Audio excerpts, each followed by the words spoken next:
Welcome, ladies and gentlemen, PDAC 2020, first day, Sunday, first interview partner here. And I'm very happy now here to be at the booth of Affinity Metals, and Rob Edwards, the CEO, is here with me for the first time. Rob, good morning. Good morning. Yes, great. Glad to be here. Yeah, thanks for taking the time. Fantastic. Affinity Metals, a company I even did not know. That's great. Yes, we're new. You were referred from our friend in common, Ronny Stöferle. That is fantastic. So yes. Affinity Metals, what's the company about? The company is a fairly new story. We have a great property in Revelstoke, BC. Got a very tight share structure, and we're ready to do some good exploration work this coming season. Okay, fantastic. So exploration, that sounds to me more like a greenfield.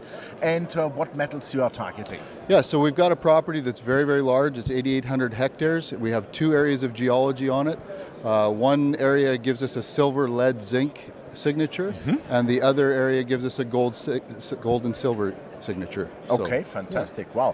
Wow. Then let's start with gold and silver, because that's what I call the insurance metal and the currency. Sure, absolutely, absolutely. What's the game plan for this year for your gold and silver structure? Yeah, so we've got a very large anomaly, 1.2 kilometers by 1.5 kilometers. So it's very large in size and volume potential. We have a geological surveys that have identified this anomaly, and also the geology around it. So we will be putting some holes into that this coming year, probably 2 holes to test the geology of it and move forward with it that way. So that's our big program. Yeah, and you have done already some, let's say, trenches, grab samples. What have you done? What values have you seen so far? Can you comment on that? Absolutely. We have some grab samples that have gone as high as 6 grams per ton in gold and 4,410 grams per ton silver. Whoa, so we're seeing some very high grades. Okay, super. And what do you expect from the structure? So how deep do you think it goes? I mean, we spoke already, it's not open pit, it will be underground, but how deep would it be? What is your, let's say, what have you seen so far? Sure. The property itself is very mineralized. We can pick up those grab samples just about anywhere, it seems like. So we don't have to dig very far for those. We're seeing 2 anomalies. One is very, very large in the silver, lead, zinc, and that's the predominant geology of the property. But we're also very close to some neighbors that have some very large gold resources, plus 2 million ounces, and we're on trend with that. So we're seeing geology that fits both in the surveys.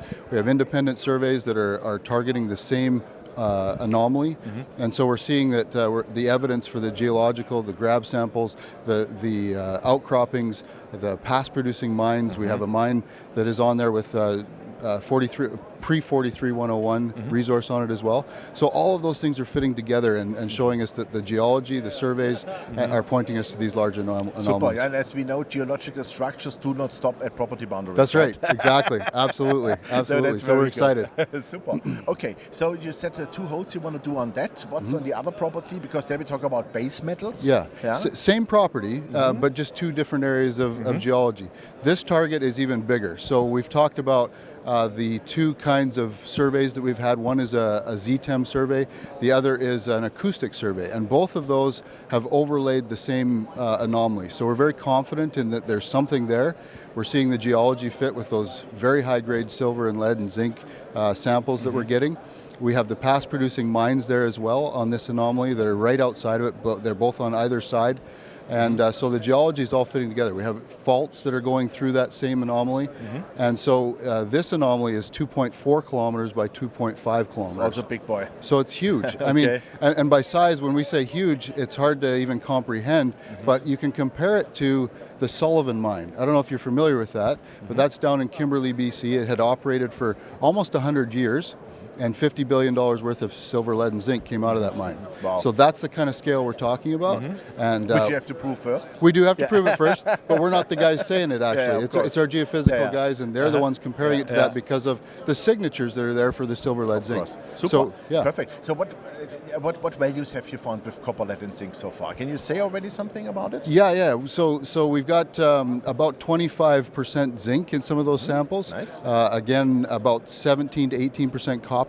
So and the silver is very, very high. That's predominant is the 4,410 grams per ton. And that's more sulfides or oxides so far? It's more sulfides. Well, it's actually a SEDEX deposit. Okay, so we're seeing that in the drilling that we've done.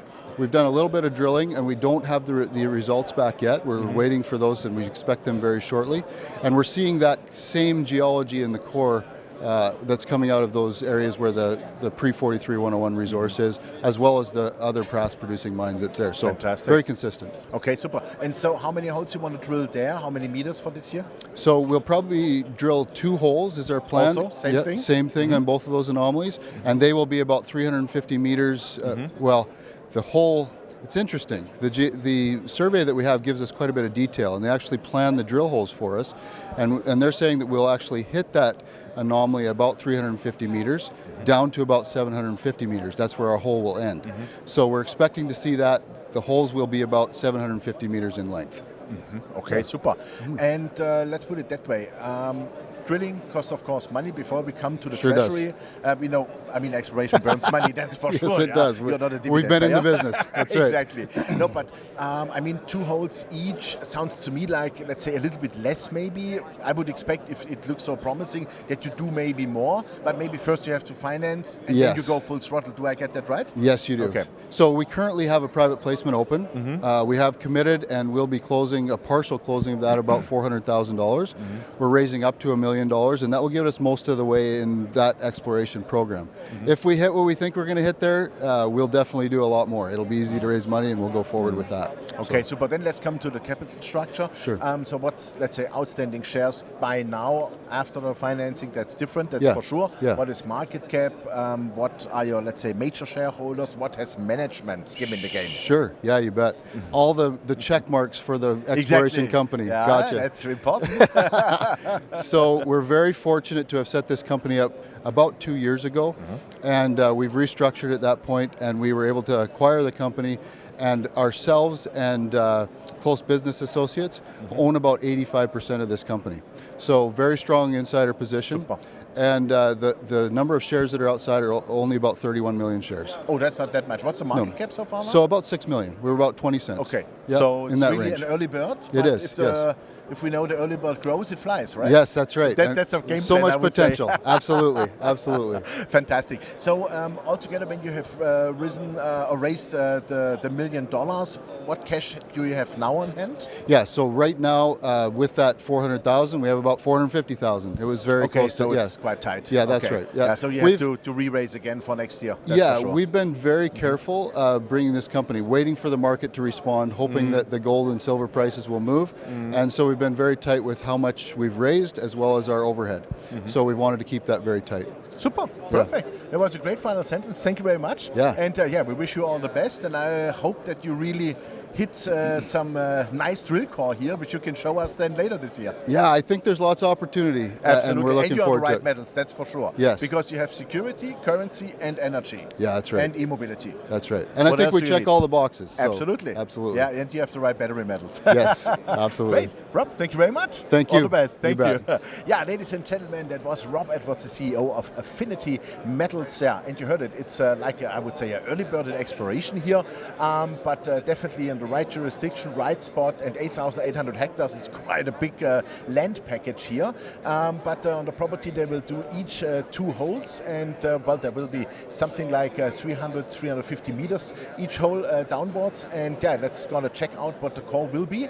And with the raise now, they are financed for this year, probably so far. But of course, they have to do some more. So I would suggest check out the company. As said, it's grassroots, it's greenfield, it's really early, but this is where finally, with a high risk, the upward, how can I say that? The upward profit for the future looks like and lays in. Yeah. Thank you very much. Bye bye from Toronto. Thanks.